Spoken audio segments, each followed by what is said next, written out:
ասեցին, մեր դժբախտությունը հենց դա է, որ իշխանության եկավ մի խումբ, որը լավ կաներ զբաղվեր, ասենք ինչ-որ քուչի կռիվներով կներեք իմ լեզուն, քուչի բազարների մարդիկ, որոնք պետք է այդ ռազմիրատներով զբաղվեն, նրանք դարձան երկրի ղեկավար։ Եվ փոխանակ մենք ունենանք խելացի արտաքին քաղաքականություն, Ռուսաստանի հետ ունենանք լավ հարաբերություններ, Արևմուտքի հետ ունենանք լավ հարաբերություններ։ 18-ից 20 թվական 2 տարի ունեին այս մարդիկ, որպեսի խաղաղություն կնքեն, նրանք ունեին Մինսկի խմբի առաջարկները, որոնցով կարելի էր խուսափել պատերազմից, նրանք դա չարեցին, իսկ հիմա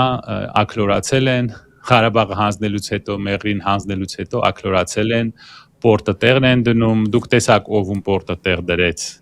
դուք տեսաք ինչ հետևանքներ ունեցավ այդ այցը, այդ եմ ասում, գիտեք, լակոտությունը եւ պետություն ղեկավարելը մի քիչ տարբեր բաներ են, մենք սկսեցինք դա խառնել, մենք դարել ենք իսկականից քուչի բազար, սա անհնար է լսել, բայց ես ասել եմ եւ կկրկնեմ, ես կոչ եմ անում այս խմբին, որ նրանք իրենց խոսքի տերը լինեն եւ դուրս գան ԵԱՏՄ-ից եւ ՀԱՊԿ-ից։ Ես պահանջում եմ, որ նրանք դուրս գան ԵԱՏՄ-ից եւ ՀԱՊԿ-ից եւ անմիջապես Եվրոպայից ստանան այն բոլոր բաները, որի մասին ես խոսել